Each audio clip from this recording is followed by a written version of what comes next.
Bonjour mes chers lions, je vous remercie de me retrouver dans le cadre de ce taroscope de mars 2020. C'est l'occasion aussi pour moi en introduction de vous informer que je fête avec vous mes 50 présences sur YouTube. Et pour fêter cela, je propose à l'un d'entre vous de remporter le tirage de son choix sur mon site internet. Il vous suffit simplement de laisser un commentaire sous cette vidéo. Le nom du gagnant vous sera délivré en fin de mois, donc à la fin du mois de mars.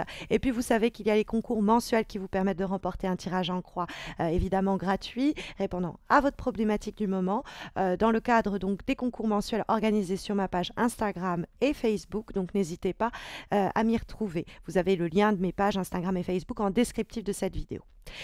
Donc revenons aux énergies de ce mois de mars. Alors, ça a l'air d'être un mois où il va vous falloir être pugnace. Nous avons la carte du 5 de bâton qui vous donne la direction pour le mois. Et le 5 de bâton, c'est l'idée de se battre. C'est l'idée de se donner les moyens, de ne pas s'avouer vaincu. Et quand on nous oppose quelques forces ou quand on essaye de nous vaincre sur certains sujets, voire peut-être quelquefois même de nous dominer, il y a avec la carte du 5 de bâton l'idée qu'on n'a pas dit son dernier mot, qu'on ne va pas se laisser faire et qu'on va batailler pour obtenir ce que l'on veut. Alors, le 5 de bâton, c'est une très belle énergie. Cette pugnacité, elle est à votre service. Alors, bon, le seul pépin que ça indique, c'est que y a donc des combats et des luttes à mener. C'est ce que va implicitement souligner ce 5 de bâton en se retrouvant dans ce tirage pour le mois de mars. Mais ce sont des combats que l'on peut livrer puisqu'on a toute chance d'en sortir victorieux ou victorieuse d'ailleurs. Peut-être qu'un signe d'air pourrait pour ce faire nous prêter main forte. Nous avons en effet ce roi d'épée dans les aspects positifs pour ce mois de mars qui peut indiquer un homme, Gémeaux, Balance, Verseau et qui pourrait vous filer un coup de main ou être de bons conseils pour vous défendre ou vous aider à obtenir ce que vous voulez. Peut-être que vous allez vous battre pour ce roi d'épée, pour ce signe d'air, pour cette personne Gémeaux, Balance et Verseau que vous portez dans votre cœur et avec qui vous n'avez pas dit votre dernier mot.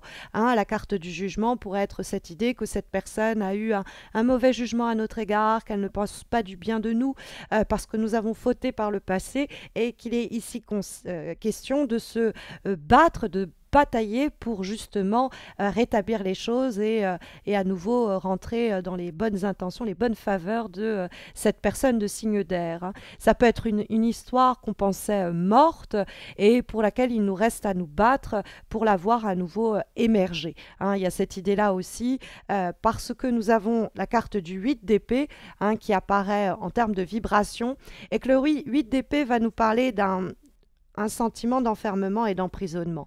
La carte du 8 d'épée, c'est en général l'idée des fois de déprime. Elle peut indiquer que vous avez un vrai passage à vide, où vous vous sentez complètement paralysé, limité, restreint. Et dans ce cas, le 8 d'épée, il est là pour nous dire que cette prison dans laquelle on a le sentiment de se retrouver piégé, c'est une prison d'abord mentale. Donc c'est notre vision des choses qui peut conduire à cette restriction et limitation que l'on subit ou que l'on ressent. Et effectivement, dans ce cas-là, ça rejoint cette énergie développée par la carte du jugement qui nous parle d'un mauvais jugement que l'on peut avoir eu à propos de soi, de ses actions passées ou de certaines situations. Et donc c'est cette vue de l'esprit-là qui peut nous conduire à nous sentir piégés. Alors quelquefois, c'est que des informations ne nous ont pas été communiquées et ces informations nous manquant, nous faisant défaut, nous pensons toujours être pris au piège tel le 8 d'épée.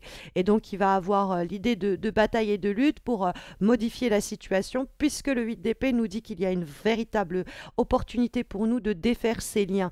Comme c'est avant tout une prison mentale ou une prison plus psychologique, c'est-à-dire une vue de l'esprit, que ce soit la nôtre ou celle de la personne qu'on veut éventuellement reconquérir ou l'estime de quelqu'un dont qu'on veut récupérer. Ça peut être un boss, ça peut être pas forcément affectif. Il y a l'idée qu'il y a des moyens pour le faire en ayant d'emblée d'ailleurs la carte du 5 de bâton dans la direction des choses. Si on baisse les armes, si on s'avoue vaincu, alors effectivement, on risque de ne pas obtenir ce que l'on veut. Hein. C'est peut-être que le risque pour ce mois de mars, c'est de croire que c'est mort avant que ça ne le soit véritablement et que ça conduise à laisser le projet ou la situation ou la relation mourir. Parce qu'on pense que c'est mort, qu'on pense qu'on ne peut pas la bouger, la situation, ou qu'on sent les obstacles que l'on vit comme indéplaçables ou contre lesquels c'est Don Quichotte, quoi. On peut pas, on se bat contre des moulins, quoi. Mais c'est une vue de l'esprit. Il y a peut-être ce roi d'épée qui peut nous aider à changer notre vision de cette situation, hein, parce que le roi d'épée, c'est quelqu'un de très rationnel avec qui on peut discuter, on va avoir des échanges de qualité, et ce roi d'épée, il va être en capacité peut-être de modifier notre vision de la situation et rationaliser les choses et nous donner en ce sens de bons conseils qui vont nous permettre d'avoir un nouveau jugement, hein, sur ce qui nous empêche d'avancer, sur ce qui conduit à ce piétinement que l'on vit très mal, et qui va nous donner du coup les armes, hein, manifestées par le 5 de bâton, pour nous battre, hein, pour faire avancer la situation. Après, c'est vrai que ce roi d'épée, ça peut être plus simplement l'idée que nous allons adopter, hein, les qualités de ce roi d'épée. Hein, c'est-à-dire que le roi d'épée, faisant preuve de grande rationalité, étant très impartial, il va plutôt réfléchir, ce roi d'épée, une situation sur un plan très logique, en se défaisant pleinement de tout ce qui est de l'ordre des affects, de l'émoi, en essayant vraiment de rationaliser la situation qu'on vit et les raisons qui conduisent à ce sentiment d'emprisonnement que le 8 d'épée va nous signaler. Hein, parce que ce 8 d'épée... il y a encore en fait une période qu'on sent difficile, il y a un sentiment de vide, on voudrait que les choses changent plus vite et c'est un pas à la fois qui est nécessaire pour sortir de ce mauvais pas. Mais en voyant ce 8 de bâton dialoguer avec le 5, ce 8 d'épée dialoguer avec le 5 de bâton, on a l'idée que si on ne se laisse pas abattre, si on ne dépose pas les armes, si on ne part pas du principe que tout est figé, que je ne peux pas agir ou réagir, et qu'on se donne les moyens, on peut encore une fois, avec ce fameux roi d'épée, nous prêter main forte et il y a l'idée de tenter tout de même notre chance.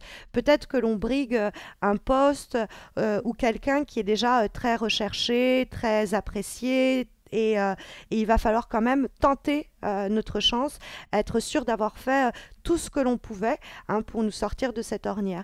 Il y a cette idée de regarder la situation avec calme pour triompher de l'adversité, même dans un cadre éventuellement compétitif. Hein.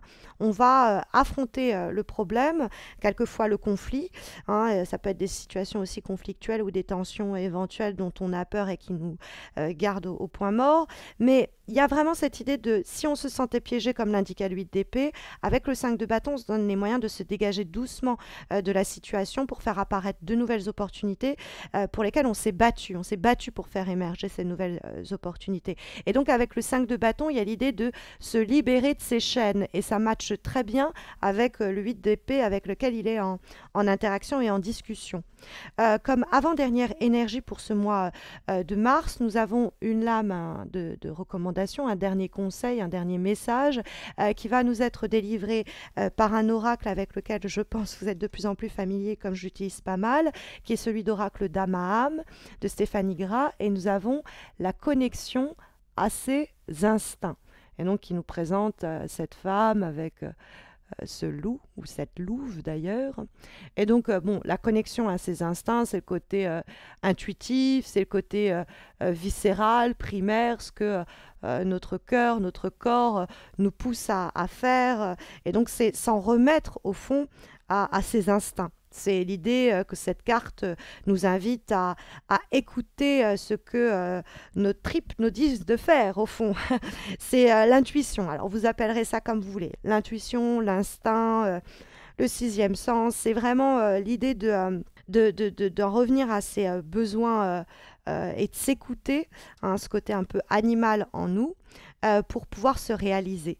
Et la parole qui est associée à cette lame est la suivante: il n'est jamais trop tard, peu importe votre âge, car à tout moment de votre vie, vous pouvez toujours avoir une chance de faire une différence. Vous pouvez toujours faire de votre mieux et être tout ce que vous pouvez être parce que vous serez toujours unique. C'est pourquoi il est toujours sage d'écouter votre cœur éternel, vos instincts éternels, parce que n'importe qui peut vraiment faire la différence, non seulement dans sa propre vie, mais dans celle des autres. Il n'est jamais trop tard pour briller, jamais. Donc même si vous avez voilà, le sentiment que cette situation elle est morte, qu'il n'y a pas d'issue, et que vous pouvez passer par cette période-là de ressentiment, de découragement et de fatalisme en mars, on vous dit encore une fois qu'il y a une possibilité de sortir votre épingle du jeu et d'abattre les cloisons qui semblaient vous immobiliser. Comme avant, comme dernière énergie pour ce mois de mars, nous avons une lame, cette fois-ci issue de l'oracle de l'harmonie, que j'ai le plaisir de vous présenter en avant-première. Et la carte que nous avons, c'est celle des limites. L'oracle de l'harmonie permet de poser toute une série de questions. Et la question qu'elle permet cette carte de vous poser est la suivante: avez-vous posé des limites? Donc on peut très clairement ici envisager, avec la présence de cette carte, qu'il y a des limites à poser à certaines personnes autour de vous, dans votre environnement, pour vous défaire peut-être de son emprise, de cette limitation et de restriction qu'on vous a imposée.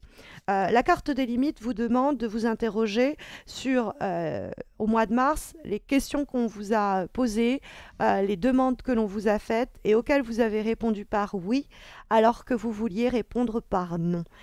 C'est donc l'idée de oser s'exprimer, d'oser fixer des règles aussi à certaines personnes autour de nous pour pas qu'elles des limites à respecter pour pas qu'elles les dépassent. C'est défendre entre guillemets son intériorité, pour ne pas être perturbé par les énergies extérieures qui empiètent sur nos plates-bandes.